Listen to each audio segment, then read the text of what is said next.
새날을 여는 새벽 말씀 나눔입니다. 오늘은 2024년 5월 21일 화요일이고 말씀을 전하는 저는 강민 목사입니다. 오늘 우리 함께 나눌 말씀은 열왕기상 4장 29절에서 34절까지 말씀입니다. 하나님이 솔로몬에게 지혜와 총명을 심히 많이 주시고 또 넓은 마음을 주시되 바닷가에 모래같이 하시니 솔로몬의 지혜가 동쪽 모든 사람의 지혜와 애굽의 모든 지혜보다 뛰어난지라. 그는 모든 사람보다 지혜로워서 에스라 사람의 단과 마홀의 아들 헤만과 갈골과 다르다보다 나음으로 그의 이름이 사방 모든 나라에 들렸더라. 그가 잠언 3000가지를 말하였고 그의 노래는 1005편이며 그가 또 초목에 대하여 말하되 레바논의 백향목으로부터 담에 나는 우슬초까지 하고 그가 또 짐승과 새와 기어다니는 것과 물고기에 대하여 말한지라. 사람들이 솔로몬의 지혜를 들으려고 왔으니 이는 그의 지혜의 소문을 들은 천하 모든 왕들이 보낸 자들이더라. 열왕기상 4장 29절로부터 34절 말씀입니다.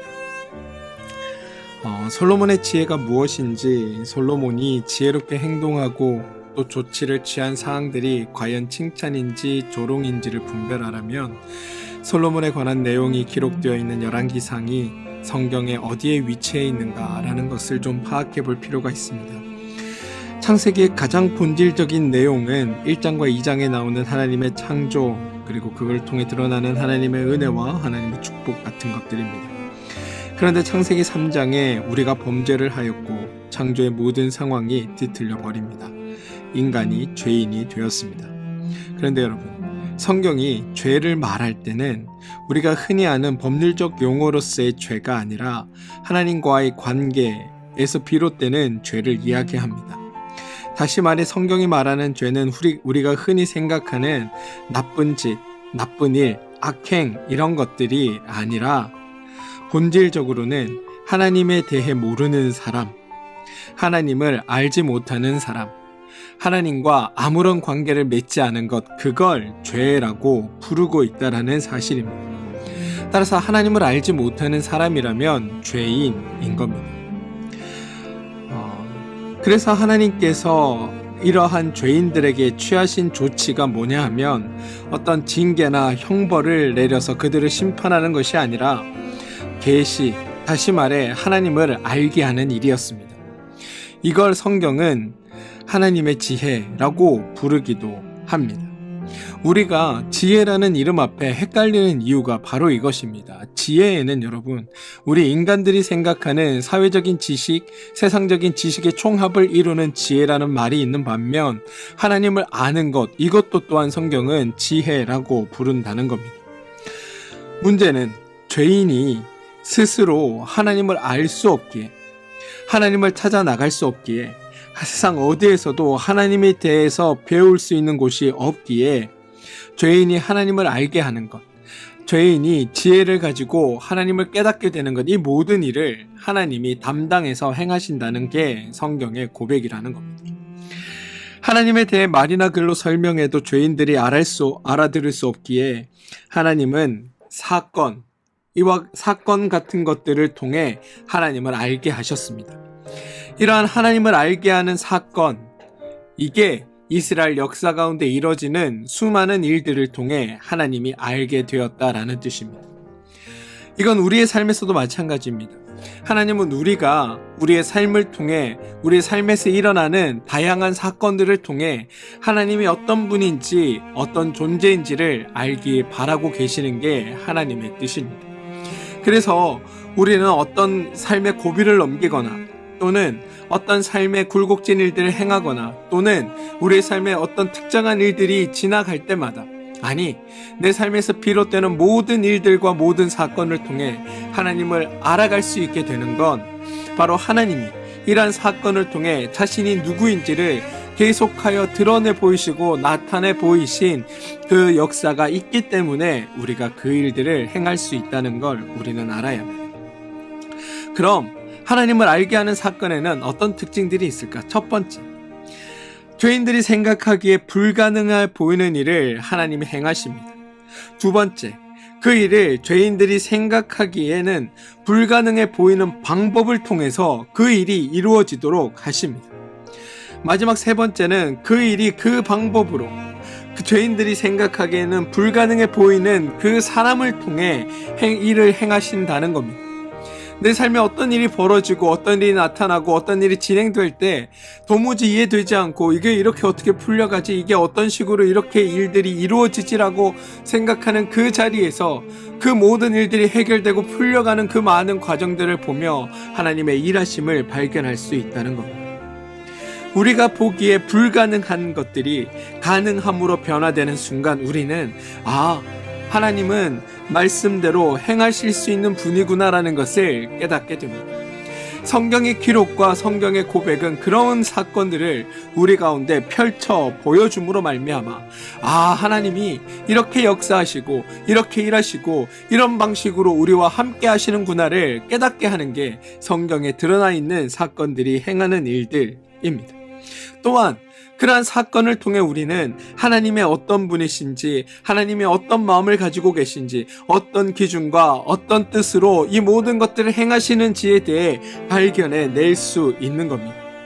따라서 우리가 말씀을 통해 깨달을 수 있는 건 주님의 마음, 주님의 뜻, 그리고 주님께서 그 모든 일들을 이루고 만들어 가시는 주체가 되신다는 사실을 깨닫게 되는 게 우리가 성경을 통해서 발견할 수 있는 일이고, 이건 성경에서만 일어난 과거의 어떤 사건이 아니라 오늘 나의 삶에 동일하게 이루어지는 하나님의 역사하심과 일하심을 보게 되는 그 눈과 기준을 가지게 되는 사건이라는 것을 우리는 알 수 있어야 합니다.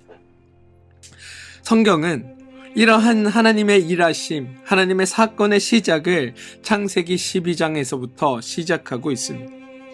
하나님께서 아브라함을 찾아와 세 가지 사역, 즉 복이 되는 것, 민족을 이루는 것, 땅을 주시는 것을 맹세로 선언하게 하셨고, 그 완성이 여호수아 24장에 이르러 이스라엘이 민족이 되어 가나안 땅에 정착하여 사는 것으로 완성되는 것처럼 보이도록 하나님이 일하셨습니다. 여러분, 여호수아에서 보여주시는 이스라엘의 모습은 고대 근동에서 가장 큰 나라, 가장 번성한 나라가 아닙니다.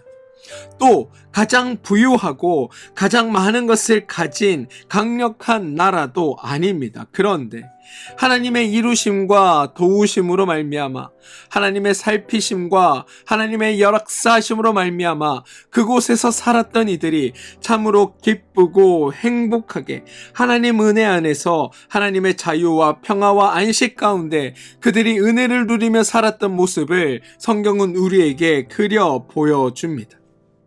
하나님이 없어도 될 만큼 강성한 나라를 그들이 가나안에 가서 이루어낸 것이 아니라 하나님만으로 충만하고 하나님만으로 충분하며 하나님만으로 만족했던, 행복했던 그 나라를 가나안 땅에서 그들이 구현하고 만들어냈음을 성경은 우리에게 증언해주고 있다는 사실을 우리는 기억해야 합니다.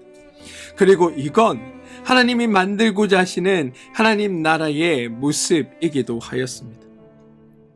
우리가 여기서 한 가지 확인하고 저와 여러분들이 넘어가야 할 게 있습니다. 뭐냐면, 아까 앞서 성경은 지혜를 이야기하는데 하나님에 대한 지혜와 우리 인간이 가지고 있는 지혜가 서로 좀 다르다고 말씀을 드렸습니다. 성경이 말하는 지혜는 하나님을 아는 지혜, 하나님이 어떤 분인지를 깨닫고 그분의 마음과 그분의 뜻과 그분의 성품을 닮아가는 그 지혜가 한 가지 언급되고, 또 하나는 솔로몬의 지혜처럼 한 인간이 가질 수 있는 세상적인 지식의 총합을 가리키는 지혜가 있을 수 있다는 겁니다. 성경은 우리가, 죄인된 우리가 하나님을 알게 되고 하나님 안에서 서로 행복하며 살아갈 수 있는 방법을 가르쳐 준 것, 그걸 하나님의 지혜라고 부릅니다. 그런데 이 지혜를 히브리의 성경으로는 뭐라고 불렀냐 하면 토라라는 이야기로 불렀습니다. 원래 이 토라라는 말은 가르치다라는 뜻의 동사에서 시작된 건데요. 가르쳐진 것을 의미하고 풀이하면 지시, 교훈, 법령, 계명, 규례, 태도, 원리 이런 거를 토라라고 부릅니다. 흔히 유대인의 히브리 성서라고 부르는 성서에서는 창세기부터 신명기까지 5권의 책을 토라라고 부르고 율법서라는 이름으로 지정하여 부릅니다.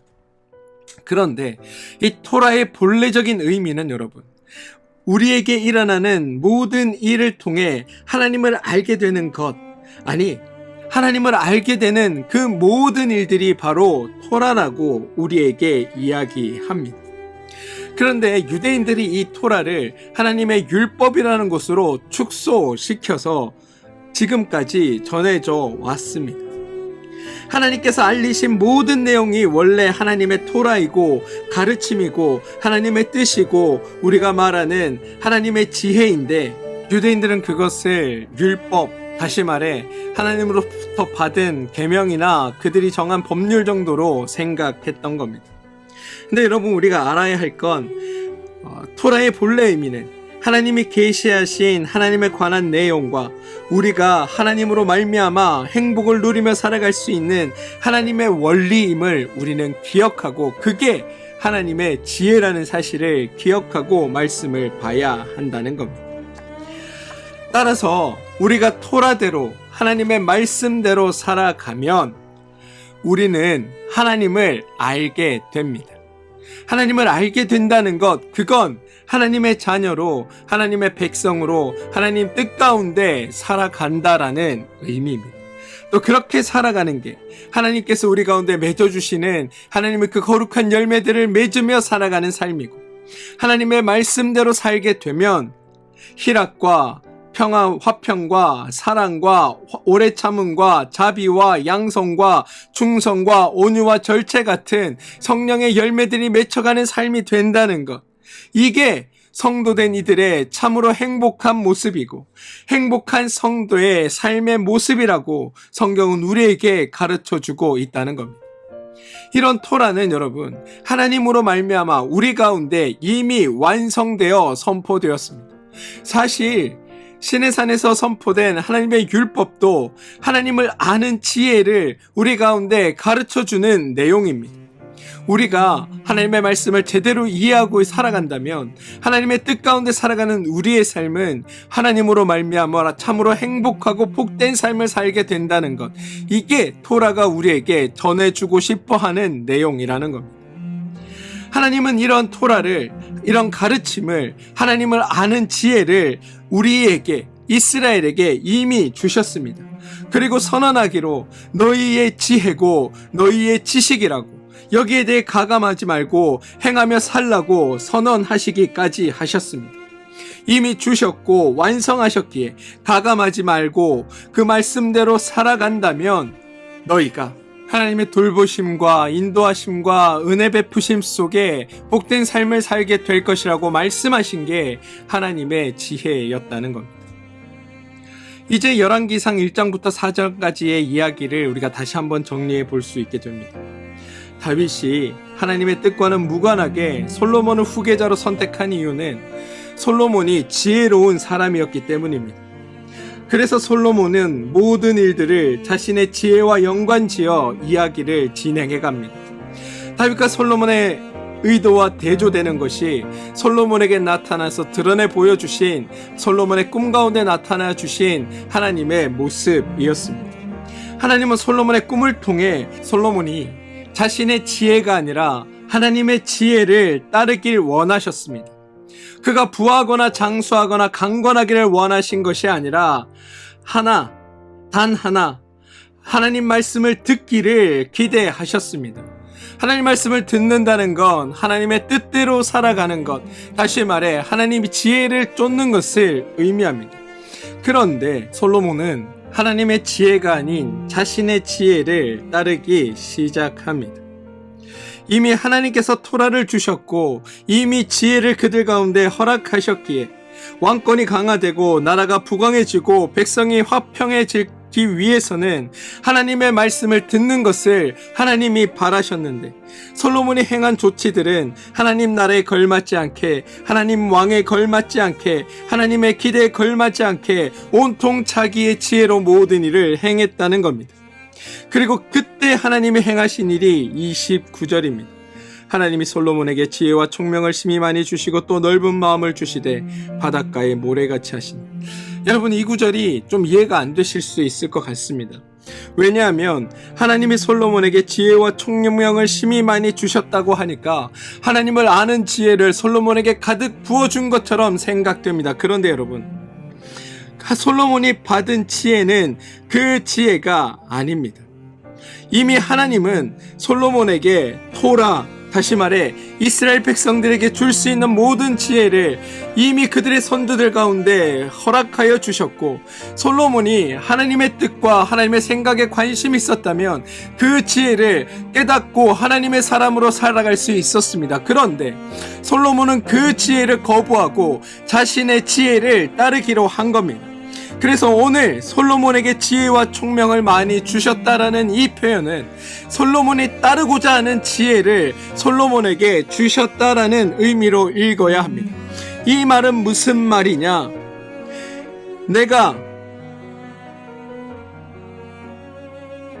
나 여호와가 너에게로 진정으로 바란 것은 네가 나의 지혜를 쫓아 이 나라와 이 백성들을 온전히 다스려가는 것인데, 너는 내 뜻과 내 지혜에는 관심이 없고 오직 너의 지혜에만 관심이 있으니, 그래, 네가 원하는 그 지혜를 내가 너에게 부어주마. 그런데 그 지혜가 너를 진짜 행복하게 할 수 있을 것인지 한번 두고 보자. 네가 추구하는 그 지혜가 정말 이 나라를 부강하게 하고 이 나라 백성들을 행복하게 하고 하나님 안에 살아가는 존재들의 그 참된 행복을 누려줄 수 있는 지혜가 되는지 한번 지켜보겠다. 그 지혜를 네가 어디 마음껏 받아 네 지혜대로 한번 다스려 봐라. 그게 얼마나 허망한 것인지 네가 깨닫게 될 것이다 라는 의미로 하나님이 지혜를 주셨다는 겁니다. 여러분, 30절을 보시면 솔로몬이 동쪽 모든 사람의 지혜와 애굽의 지혜보다 뛰어나다라고 이야기합니다. 또한 32절, 33절을 보시면 그가 갖고 있는 지혜가 어떤 건지에 대해 설명이 나오는데, 여러분 보시면 아시겠지만 그가 가지고 있는 지혜는 하나님을 아는 지혜가 아니라 그냥 세상의 것들을 많이 아는 박학다식함이라는 사실을 우리는 알고 있습니다. 백과사전식 지혜라는 게 성경의 고백입니다. 그런데 여러분, 지혜를 가지고 해야 하는 게 무엇입니까? 왕이라는 자리에서 지혜를 가지고 행해야 하는 것들이 무엇입니까? 그들의 백성이 그 지혜로 말미암아 평안하고 행복하고 참된 자유와 기쁨을 누리며 그 안에서 모든 안전과 평화가 보장받는 게 왕이 가진 지혜로 해야 할 일 아닙니까? 그런데 이 지혜가 정말 그들을 행복하게 했을까요? 그들의 백성이 그 지혜로 말미암아 그들이 온전해지고 평화로워졌을까요? 성경은 세상 만방에서 솔로몬에게 몰려와 솔로몬의 지혜를 구했다고 고백하는데, 그들이 솔로몬에게 지혜를 구해서 그 지혜로 가지고 그 나라에 돌아가 다스렸을 때 그 나라가 참 평화와 기쁨과 안식 속에서 행복한 나라를 추구하며 살아갈 수 있는 지혜를 솔로몬으로부터 받았을까요?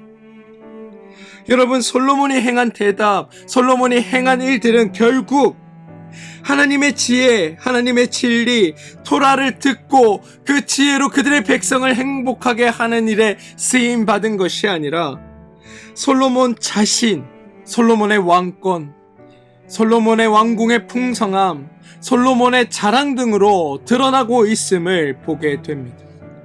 일반 백성, 그가 살피고 보살펴야 할 정작 하나님의 모든 피조물들은 그들이 어떻게 살았는지, 그들이 어떤 삶이었고 얼마나 행복했는지에 대한 내용은 온데간데 없고 오직 솔로몬의 이야기만이 성경에 드러난다는 겁니다. 그게 솔로몬의 지혜가 솔로몬에게 행한 일들입니다.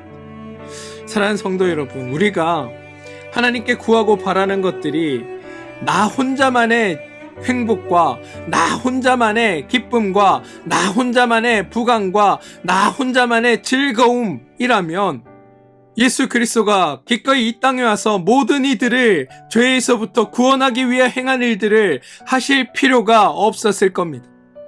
그냥 특정한 한 사람, 특정한 몇 사람에게만 은혜 베풀고 그들의 삶을 부강하게 만들면 되는 일이었을 겁니다. 서로 사랑하라라는 말은 할 필요가 없는 말이 되었을 겁니다. 그런데 여러분, 하나님의 뜻은 그것에 있는 것이 아닙니다. 모든 피조물이, 하나님께서 창조하실 모든 이들이 하나님 안에서 참 평화와 안식과 기쁨과 참 소망을 가지고 이 땅을 하나님 나라로 살아가는 것, 그게 하나님의 뜻이고 목적 아닙니까?